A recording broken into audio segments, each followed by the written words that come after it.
Bonjour à tous et bienvenue dans cette nouvelle édition du journal de 8 Mont-Blanc. Nous sommes le mercredi 19 juin 2019 et voici les titres.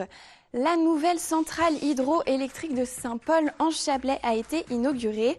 En 2015, une tempête avait fait sortir l'usine de son lit. L'ancienne installation avait été endommagée. La commune se tourne aujourd'hui vers une énergie plus verte. Clémence Roaldès a rencontré le maire de la commune. Et puis la chèvrerie de Lily a conduit son troupeau dans les alpages au cœur des Aravis. Le jeune couple de fermiers vient de lancer sa production de chevretin, une reconversion professionnelle qu'il ne regrette pas. Emmanuel Jaude a suivi Laurent Montagnier.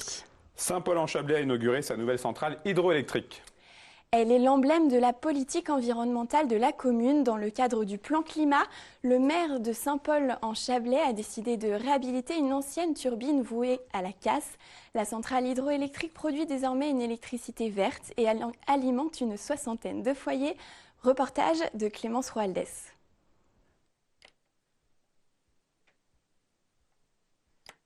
Alors, qu'est-ce que ça fait de faire ce geste ? C'est peut-être de l'énergie verte qui est sortie là, discrètement dans nos lampadaires. Allez la reconnaître, je ne sais pas. Si le maire de Saint-Paul-en-Chablais parle d'énergie verte, c'est que la commune vient d'inaugurer sa nouvelle centrale hydroélectrique. L'usine, qui traverse les hameaux du village, faisait tourner une quinzaine de moulins et de scieries jusqu'en 1950. La nouvelle centrale, elle, est née d'une catastrophe. En 2015, le 2 et 3 mai 2015, catastrophe.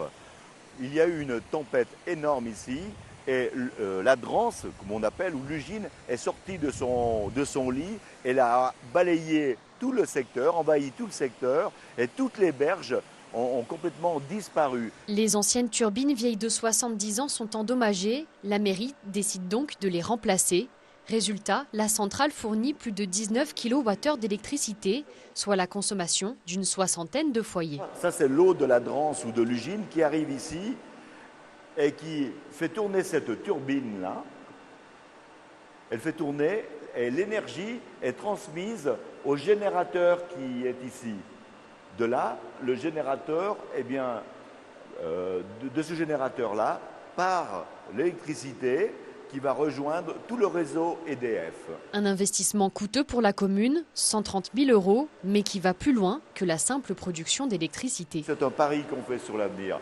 Évidemment, on ne gagnera pas énormément d'argent, mais c'est montrer au public, montrer à nos habitants, montrer à nos enfants que l'électricité verte, l'électricité renouvelable, c'est vraiment la tendance et c'est une tendance dans laquelle on doit s'engager et non pas dans l'énergie fossile que l'on pique et qui disparaît. Une dynamique qui s'inscrit dans une démarche écologique et de respect de l'environnement. La meilleure façon de l'utiliser, c'est de la respecter. Il faut respecter cette nature, ne pas la bouleverser. Nous prenons de l'eau à 1 km, nous rendons l'eau et elle continue. Et c'est ce message-là qu'il faut faire passer. Un message qui témoigne donc de l'attachement de la commune à son eau. Elle est excellente. Un peu fraîche, mais très bien. De l'eau potable, nous passons à l'eau du lac Léman. Une eau de très bonne qualité pour la baignade, selon la Commission internationale pour la protection des eaux du Léman. Les services sanitaires des cantons de Genève, de Vaud, du Valais et du département de la Haute-Savoie réalisent des analyses régulières. À l'approche de la saison estivale, 114 plages ont été contrôlées. 92% d'entre elles présentent des eaux d'excellente qualité. La carte des plages est à retrouver sur le site cipel.org. On ne les voit pas tous les jours, mais ils nous servent désormais. Téléphone mobile, ordinateur et autres objets multimédia émettent des signaux. La qualité et la rapidité de ces signaux sont au cœur des débats et des conférences organisées dans le cadre du congrès Signal and Power Integrity. Des chercheurs du monde entier présentent en ce moment à Chambéry les dernières avancées dans ce domaine. C'est un reportage d'Alex Boucher. C'est à Chambéry, au centre de congrès Le Manège, que s'est déroulée la 23e édition du congrès international Signal and Power Integrity. L'université Savoie-Mont-Blanc et son institut technologique ont accueilli des scientifiques venus des 4 coins du globe. Ils ont débattu sur la manière d'améliorer la qualité et la rapidité des signaux transmis. Alors cette conférence traite du domaine de ce qu'on appelle l'intégrité du signal, c'est-à-dire garantir qu'un signal partant d'un point A et devant transiter par un tas de circuits électroniques qui arrivent à un point B sans avoir subi de déformation ou de perte d'information. C'est important pour nous déjà en tant qu'équipe organisatrice, ça permet de mettre l'université et le laboratoire un peu en lumière et au fil de discussions, de nouer de nouvelles collaborations. Cette journée était l'occasion de débattre sur les avancées numériques, mais également de présenter des ordinateurs capables de détecter et d'analyser les signaux. Des machines ultra puissantes d'un prix avoisinant les 100 000 €. Donc on est vraiment content de venir à Chambéry où nous avons la possibilité de présenter toutes nos solutions pour tout ce qui est l'intégrité de signal à des experts reconnus dans le domaine au niveau mondial. Enfin, la France a vraiment eu la chance de pouvoir 2 années de suite avoir cette conférence présente sur son territoire. En 2020, la prochaine conférence aura lieu en Allemagne. En attendant, les scientifiques travaillent déjà sur les signaux qui nous permettront de naviguer plus rapidement. Rencontre au cœur des alpages. C'était leur première en montagnier. Il y a quelques semaines, Morgane et Lily ont conduit leur troupeau dans les alpages, au cœur des Aravis. Ils ont tout quitté pour se lancer dans la production de chevrotins, un choix de vie particulier qu'ils n'échangeraient pour rien au monde. Emmanuel Jodes les a rencontrés, reportage. Sous les pentes du Mont Charvin, le travail ne manque pas.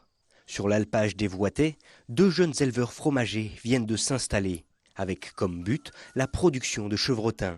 Une passion qui les a poussés à se lancer dans une reconversion professionnelle. Un choix logique pour ces amoureux de la montagne qui découvrent depuis quelques semaines la vie d'alpagiste. Première saison, je suis super contente. C'est sûr que c'est tout nouveau pour nous. Il y a tout à apprendre, puis des choses à faire, il y en a aussi. Enfin, je suis contente, je suis heureuse de enfin vivre ce moment que j'attendais vraiment longtemps. Au final, c'est qu'il y a du bonheur parce que tu travailles dehors, puis c'est super agréable. Puis même quand il pleut, du coup, après les journées de pluie où tu travailles pas dehors, tu les apprécies aussi. Avec leur 60aine de chèvres, les 2 éleveurs se sont donc lancés corps et âme dans l'aventure. Un choix de vie particulier qui, selon eux, n'est pas à considérer comme un métier. Au début, il faut presque faire le deuil de sa vie d'avant, si on a connu d'autres choses. Ceux qui ont grandi dans des fermes et qui ont connu ça depuis toujours, c'est différent. Mais quand on vient d'un autre domaine, faut se dire ça c'était autrement avant. Maintenant, il faut trouver qu'est-ce qui nous fait plaisir à chaque jour, chaque moment, quoi. Mais pour leur permettre de vivre de leur passion, le chemin n'a pas été facile. Formation, apprentissage, aide financière et bien sûr soutien de la commune ont été nécessaires pour s'installer. Autant d'appuis qui méritent donc aujourd'hui un engagement sans concession, quoique l'emploi du temps soit encore difficile à appréhender. Tu peux pas te dire ah tiens j'ai fait tant d'heures cette semaine ou c'est un travail, j'ai telle tâche à faire. C'est plutôt tu te lèves le matin et il faut faire des choses et tu les fais comme tu ferais comme dans ta vie le week-end. Là c'est pareil, faut que j'aille faire mes parcs, faut que j'aille livrer les fromages. Bon, les vrais fromages, faut aller le faire. Mais disons, il y a plein de petites choses, il y a des choses qui attendront à demain et puis c'est tout. Tu te lèves, tu fais du mieux que tu peux la journée. Tu prends du temps aussi pour profiter parce que c'est important, c'est ça qui va te faire te lever le lendemain. Reste encore quelques réglages à peaufiner. Mais à terme, la chèvrerie de Lily et ses chevrotins pourraient bien se faire une place sur tous les étals au Savoyard et ainsi compter parmi les acteurs incontournables de notre terroir local. Ce mercredi, les enfants de l'association Passage se sont relayés autour d'une fresque participative au haras d'Annecy. Munis de feutres, ils ont laissé libre cours à leur imagination. L'association à l'origine de cet événement œuvre notamment pour la réinsertion sociale et la protection de l'enfance. À travers ce projet, ses membres espèrent sensibiliser le public sur leurs actions et donner la parole aux jeunes. C'est la fin de cette édition. Merci pour votre fidélité à 8 Mont-Blanc. Merci à toute l'équipe. Seb, je te laisse conclure. Quant à moi, je vous retrouve demain. Passez une très belle soirée.